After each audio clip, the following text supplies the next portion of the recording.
Welcome to 48ers, where we talk to filmmakers about their experiences creating short films in just 48 hours. My name is Doug Kriz. I've done about 6 48-hour film projects over the last few years. This is the first episode, and it releases as Filmapaloza begins in Portugal this week. And screening this weekend is A Houston Story, winner of the Houston 48-hour film project in 2025. And in this episode, we'll be talking with the director, Christian Briones, and the director of photography, Stixx Williams. I do corporate video work, and so every now and then I get to do something that's kind of creative or fun. And we kind of started doing these 48s as a way just to kind of flex and do something cool that we don't get to do regularly. Yeah. And my team just keeps growing and growing. We were based in Dallas, but we've done Austin, Houston, and Dallas now. And just trying to figure out what next year looks like. And mostly, man, I mean, we all do kind of, work in film and video stuff, but doing a 48 is different because it's just a really different set of constraints, right? I mean, you got to do this in a really short period of time. You've got to pick your goal and you got to execute on it. It doesn't matter if it's a good idea. If you can't get it done, doesn't matter. You're working with volunteers, no budget. I mean, that just creates a whole bunch of different challenges. And I'm like, man, this is pure creativity. This is leadership. This is film. This is collaborative storytelling. I want to do it better. Let's just kind of jump right in. A little bit about the Houston Story and and just kind of like a play by play. How did that thing come together? Right, you got the prompt. I saw your finished film, which ended up winning in Houston 25. Mhm. Walk me through that, man. It's a really beautiful piece, and I think in terms of the narrative tools that you're using, it's a little out of the box. And I think it works really well. Tell me, just kind of give me the play-by-play there. Oh, a lot of this is kind of superficial. So the reason I called it a Houston story was because one time I saw, I think, IMDb that one of the top rated movies of all time is called A Tokyo Story. And then I was like, man, I'm gonna make a movie that has Houston. It's about Houston. And so that's literally why I came up with the idea for the title. Because there's several, I think, movies that have that sort of like structure in their title. Like a something story, something. I was like, I'm gonna do a Houston story just because let me tell something that's Houston. And then Like the the more city I is a thought of character itself, right? right, right. So what can we do? What can we do with that? But also, so the last time I did it was 2000. We won that year as well. But when we did it, my brother likes putting caveats into my caveats. Say I have to do it in 48 hours. No, he's like, no, you have to do it. You can only do it within this time frame, or he'll be like, you can only shoot it from here to here. Because outside of that, I don't want to do it. So I'm like, okay, I gotta roll with my brother. So the first time that happened, I decided to do a one-shot take because I was like, that's all the time I can do. And hey, let's do that. If we can do that and fit it in, then we can get something cool in that little time period and we can get it. This dude ends up taking So a you job. did a oneer as a 48 on your first try on a 48. It wasn't my first try on the 48. I had done the 48 before, but I won it. That was the year I won it. So no, I'm not saying try that on your very first one. It was like it took a couple of chances. No, but the funny thing That's is a flex. Yeah. my brother ended up taking a job out of the country like the day before, so he didn't even get to do it. Like so the ace our AC ended up doing it. Who's actually like a producer now, a dope producer for us. But he ended up doing it. We ended up winning, and it was cool. This time around, we had some more caveats. He's like, all right, but you can only do it within this time period, within this. He's like, I don't want to do it outside of this, but you can do whatever you want, else you want. So, and then he was like, okay, and then at the last minute, he's like, well, was it the last minute Sticks, or was it already that we decided that you were going to shoot it? Did he do that again to me? I think you kinda had it in mind that you wanted me to do it, but we thought that he may do it, because we was like, "Hey, do you wanna be a part of this?" He's like, "Yeah," and then I think he backed out and like, "Nah, just let Sticks do it." Yeah, it was right before the prom, but he thinks it like my brother. He thinks it's funny. I'm pretty sure he thinks it's funny, but he knows that we can handle it. But it was his way of being like, "You guys got it. I can do it." Is this kind of like when you're riding a bike and your dad's holding the seat behind you, and then you're riding your bike on your own, and you didn't even realize he had let go? Is that kind of is that the technique he's going for there? It's like, oh yeah, I'll be there, and then you're on your own, and he knows you got it. I think he can, like, if you told that to him, he'd be like, "Yeah, yeah, that's what I was going for." But he was probably going for something else. He was like, "Yeah, yeah, yeah, yeah, that's it right there." That's him because for him, he'll be like, I don't even care enough to think about it like that. What is it called? So with the 48, when we did it this time, what I told I'll be honest, maybe it might seem egotistical, but I really wanted to be in a writer's room by myself just to see if I could run it. And so everyone that I got on board to do it was because I encouraged them to jump onto it. Because everyone else, like Stixx, probably had a shoot right before and right after. He probably had something to do. Fabian probably had something to do. My producer, my brother had probably had something to do. And so nobody wanted to do it. But then there's a time where there's like a small lull in work. And we're like, hey, I signed us up. And then as soon as I signed us up, work comes, right? So I'm still having to make sure everything's organized. So I said I didn't want to put any burden on them. I took over the entire. Fabian was the only person that really helped me with the pre-production, so he went to go pick up the prompt and everything. But I was like, I just got to be in a writer's room by myself. I want to see if I can do it. And I lied to myself because when I got into the writer's room that night, I hit up my friend who's been a writer friend of mine for years since college. And I go, "What are you doing?" He's like, "I'm here cleaning up my house." I'm like, "You want to help me write a 48 real quick?" He's like, I just hear him sit down on his couch. "Yeah, all right. What's up?" So we just start talking and we start going through the ideas. And the thing is that he never even read the script. I ended up writing just the script, and nobody actually read the script. Oh, because it was a little wacky how I had like set it up in my mind and how I had structured Mm-hmm. it. That I was like, I don't know if they'll see it unless, because there was a specific track I wanted to use to envelop the entire thing to keep a consistent pace throughout the entire thing. That it was like if you kept one single track throughout, you go to the pace of that track. Your cut feels like it's moving to that track, almost like a entire orchestra, right? So that's what I wanted throughout the whole thing. And so I had to like put it together in my head to make sure that, okay, how can I simplify this so that everyone who's shooting this with me doesn't go, "Dude, this makes no sense." I was like, just trust me, like how they're posed, how everything's gonna work because of something we're telling that comes together at the end. But basically, that's where we're at.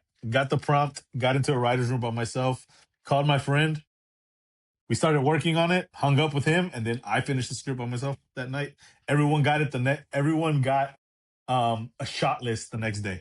That's what they got the next day. They didn't get a script. See, I'm just kind of curious about like what's the seed, like what's the they give you the genre and the prompts and stuff, and sometimes I think of that as like the seed for your film idea, but now it feels more and more like those are hoops you've got to jump through, but there's something else that's really kind of motivating and giving you like the real, like you mentioned the music is that something you were listening to as you were writing it? You had that picked out first before you were writing it?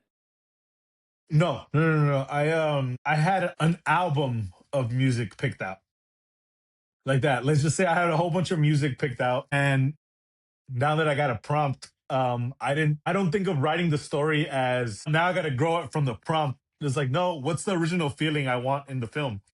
Like, what do I want to get out of my film and the feeling? All right, if you I want that feeling with that style of music, let me find something a music. All right, now that we have that feeling, how can I make a genre film from that genre that touches that feeling, right?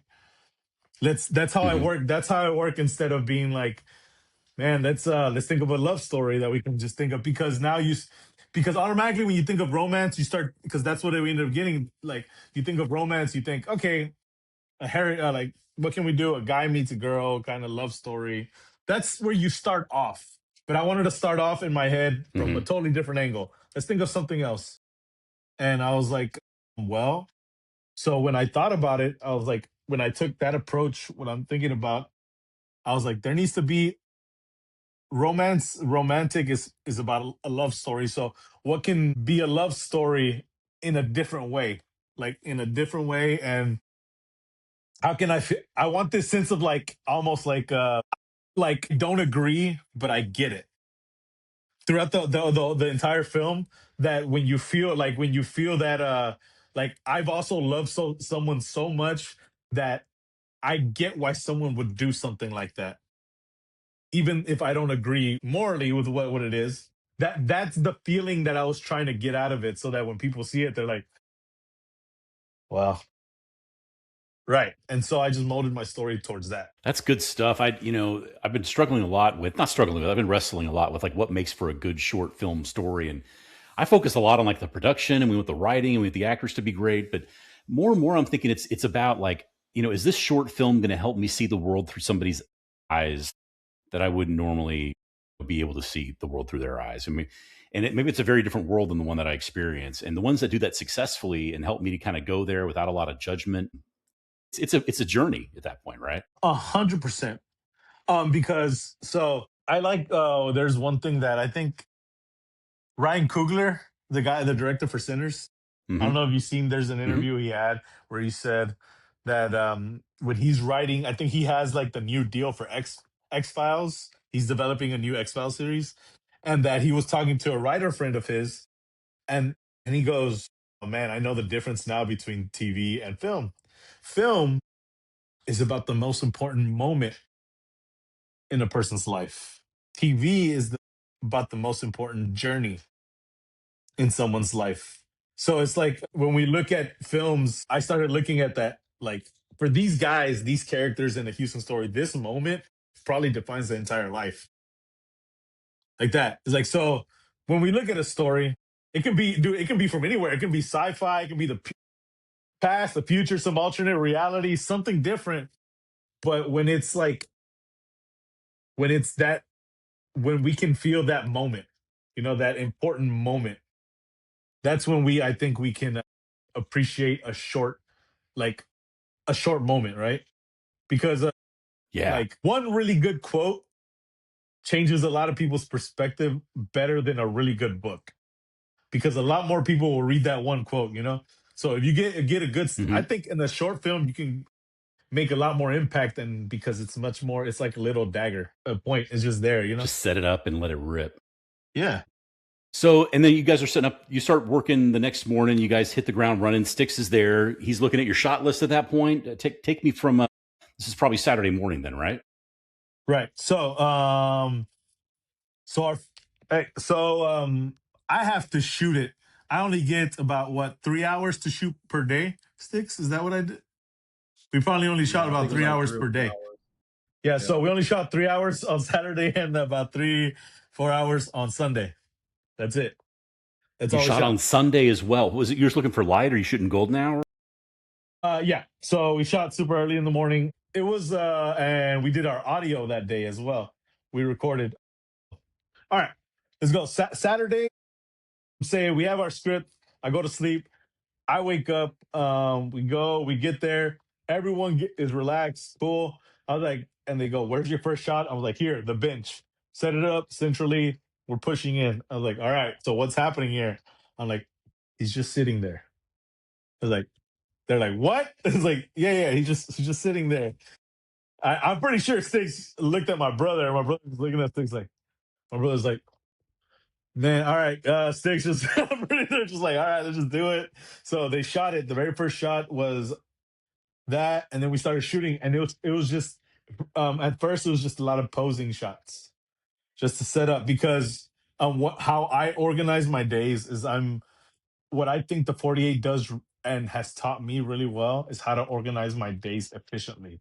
That's why I believe that's why when I said like, oh, we only shot 3 hours Saturday and 3 hours Sunday or whatever, roughly that, it's because our days are like tight, but loosely tight. Hmm. So it's like they're comfortably tight. So you never feel like you're rushing, but we get everything we need because I already know the edit in my head. I already know the shot. So, for example, there's several shots of us pushing into that bench, right? And Hmm. I have my lead actor. I have my lead actor, who's Chuck Hutchinson. If you see the short, he is the man in the trunk at the end, and then you have your two. You have one of your lead actors, Sam Watkins, who's now he was also on the bench, and then you have Nayeli Escamilla, who plays the female, who is also on the bench. All three of them have scenes on that bench, which is our opening shot, right? So just call them all. Then on that day, shoot that every single one of those shots, shoot them in that order, switch them out, shoot that one, switch them out, shoot that one. I have enough shots for the entire short. And we took what, 30 minutes to shoot it? Yeah, so all right, cool. That's knocked out. That's knocked out. All right, so what's next? I need shots around the bench for this time. All right, so now we're at a different angle. Hey, we have all of our actors, so let's get other shots of them, you know? So boom, ran everybody through the shot. Next angle, ran everybody through the shot, right? So at the end, we ended up only shooting there about 2 hours, and then we went down the street to shoot a pickup shot under the bridge, which was Stixx. That was the toughest shot because we had to lug all the stuff down, right? We didn't shoot we didn't shoot one of the actors because she couldn't come until later. Remember, we did go back to the That's park. true. So what was the Yeah. setup like for that? How did we shoot that? And We shot the three guys at the park. Then we went to the bridge, shot the scene where you kind of see that grand shot of him standing up, and then he gets like that abrupt, like who someone's coming, and yeah, all the car stuff was at that park. So the first shot was because it was two different parks. It was the park. that's right. That's right. I don't And then know. further down the street for the next day, right? Yeah, further down the street, the other park was under. That's where we shot the bridge and all the car stuff. And then I actually don't think we went back that day. We shot her the next day. Was that it? Yeah. So yeah, we came back the next day and we just shot her coverage, her couple of scenes on the Yeah. bench, and then Then we went shot Sam again came. We shot him, and then at that same Dakari. park. Yeah, Dakari, who did the narration for most of it. If you notice, okay, I thought I'm happy the film won, but I'm my biggest critic. Sometimes I feel like Of course. if you're looking at it, it can feel a little lazy because a lot of the story narratively takes place with the shot from the trunk looking up with Dakari. It's one shot, and I can get a big chunk of the story told in that shot. Like that, it works. It works for the story, but also sometimes feel like it's a cop out, like it's kind of cheap. But Nah, that's not lazy. That's efficient. That's different. Yeah. I like it. I like it. I So you like guys this. were in like basically like two-ish locations, and then you were in that laundromat as well, right? So Yes. yeah, the And laundry, that was like a whim location.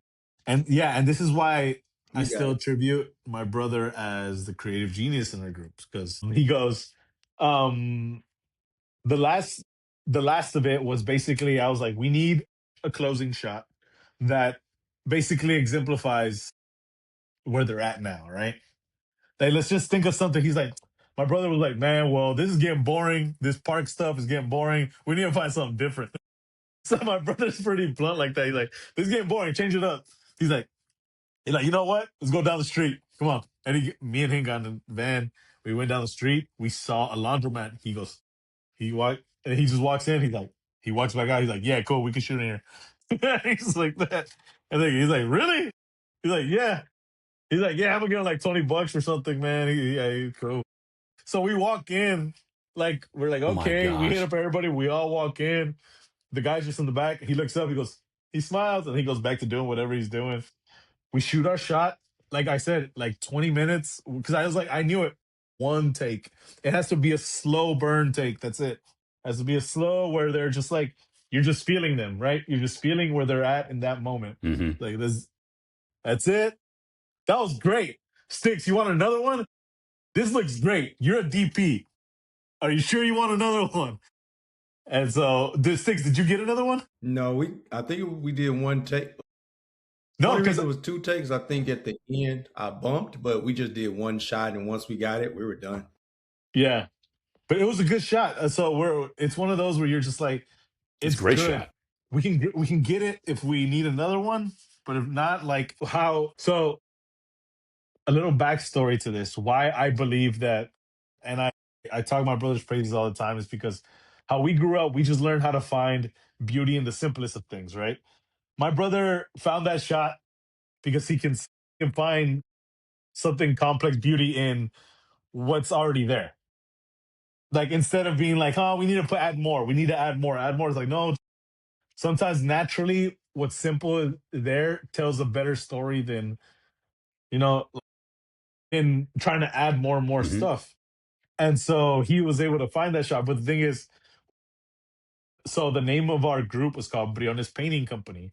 And we didn't put it under Filmatic because we didn't want to be like, oh man, they're coming in, Filmatic's coming in and just do a project to try to like show off their gear or whatever. You're That's not what we sandbagging, wanted. right? Yeah, yeah, yeah. Yeah. It's like we don't want that. We just wanted honestly, dude, we love doing this stuff. We wanted to have fun like that. So we went in, we did it, and I put our name as Briones Painting Company because that's my dad's construction company. He paints. He does painting for houses and stuff.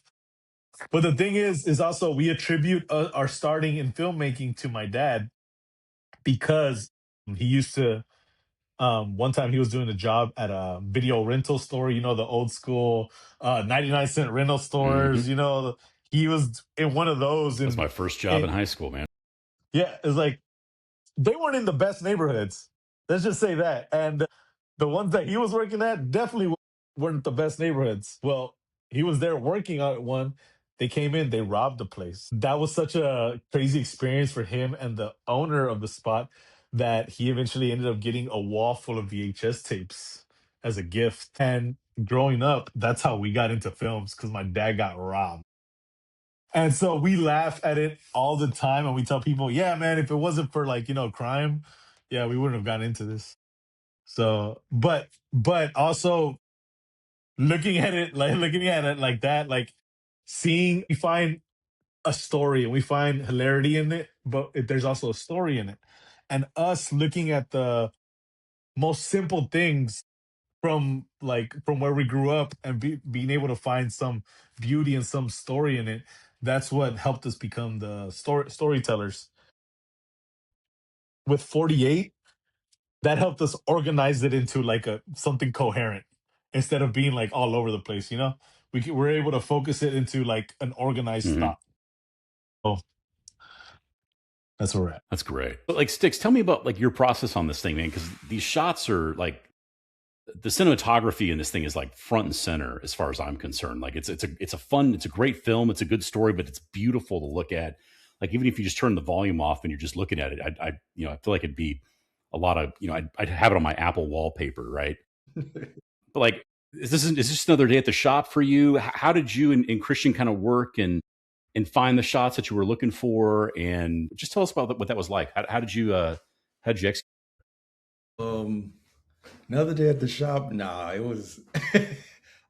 Christian's really good with me about keeping me tame because I'm kind of very self doubting sometimes. Just like I give myself two options, like this one or this one. He like look at the cards and be like, which one? Right back at me instead of like saying do it. He like, hey, no, you gonna figure it out. And it was a lot of that. Like he pretty much had things set up. Like the first shot that we did was the park bench, and he's pretty much like, hey, I want them right down the middle because it's gonna be what do you call it, a jump cut. So we kind of try to frame it up the same every time. Spots where I got a little bit more like creative with was the shot where she's kind of looking in the camera with the lenses that we use. We use the Master Prime portraits. And so with those lenses, when you open them up all the way, they get very like pro misty or flary. So for me, that was a way to tell the story to kind of give you a hint that this person is not here with us, you know? And so I open them all the way up, and it's almost to the point where when you open those lenses up wide, they're so soft that you almost can't hit focus. So when you Hmm. look at that Hmm. shot, it feels like it's out of focus, but it's just That's kind of the character of those Kind lenses. of otherworldly, kind of ethereal look. Yeah, Yeah. yeah. So that was one of the takes that we shot for that. Kind of the same shot for the Bronco shot, because that's like the Bronco and the washing is my two favorite shots. And that one was more, we were actually going to shoot it towards where he was standing in the field. I just thought about the drone shot, did never made it. But it was we were going to shoot it towards the field, and someone just told me, like, set the camera and turn it. And like when I turned and seen that hill and all the depth, I like put the car here. And so he brought the car in. We put the guys in front of it and did that push. It was just him giving me some good locations and just finding the same at the washer. First, when I set up the camera, it was high. And I was like, man, but this place has so much texture. So we dropped it down. But a lot of it was just trying to be minimum. Actually, like I'm saying, him kicking me back and saying, do your thing, you know. And then some guidance from Orlando would tell me like, and we're really good at that. Me and him got a dynamic. Even when I'm on set, I'm like always asking him questions, so I learn. But it was like he may tell me, "Hey, you need a little more indie or something like that." But just finding the frames in the camera was my main thing. And like I said, I think we got to use some like really good locations that most people just like. If you don't really travel in Houston, like you wouldn't even think that was Houston. You know, like if you were just a stay-at-home person, you'd be like, "Wait, that's not Houston." Making it look different was just them picking good locations, and then we're just putting the cameras in some good spots. Man. It was beautiful work. And you were using, like, you're setting those shots up so fast because you were using all natural light. And that early in the morning, you wouldn't have had hard shadows. So you're kind Yeah. of playing to your strengths there. The park scene was actually midday, I think. I think we Mhm. shot that around, but we used flags. Yeah, no, everything was natural light and just flags. Like, to be honest, like that's kind of my favorite thing now is like, what can I do with what can I take like I'm more like what can I take away than what can I add. It's kind of becoming a style I like just from some of the DPs I watch, from watching his brother work. His brother is very minimalist. Like when you work with Orlando, it's like he can get something done that would take, a whole crew with like two of us working efficiently.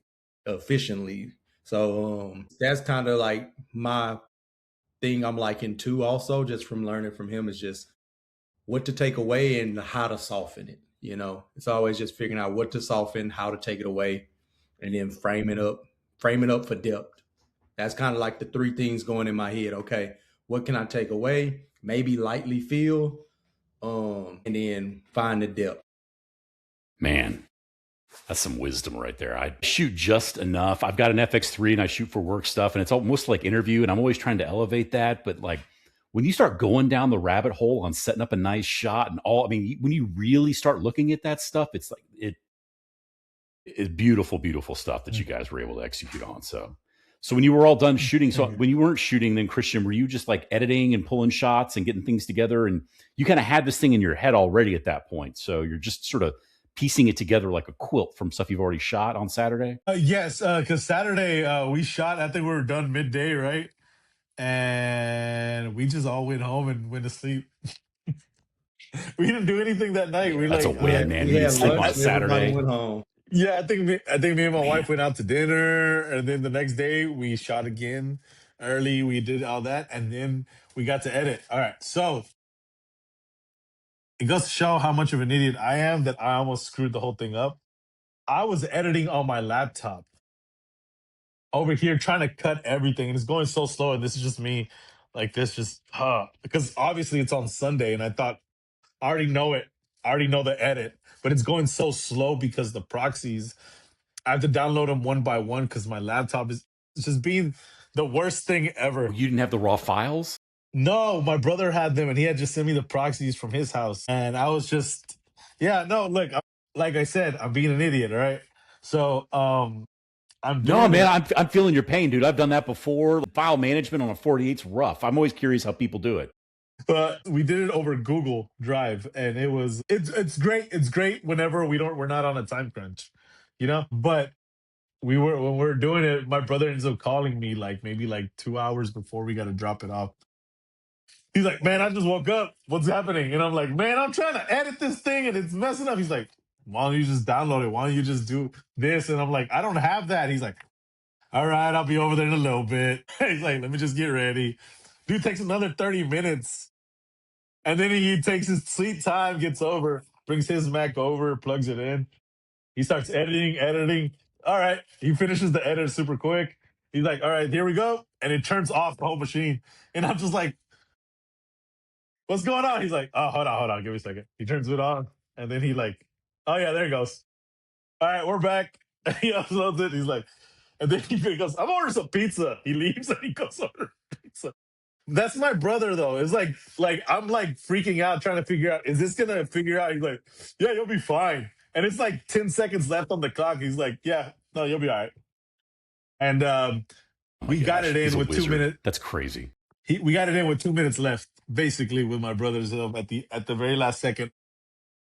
I was screwing up. But it was mostly because I was running on like I had put a lot of the like just burden on like creatively on my head. So I was just burning like I was the like I made sure that everyone got time to relax, but I was the only one like to make sure that I was gonna be if anyone was gonna be tired, it was gonna be me, you know?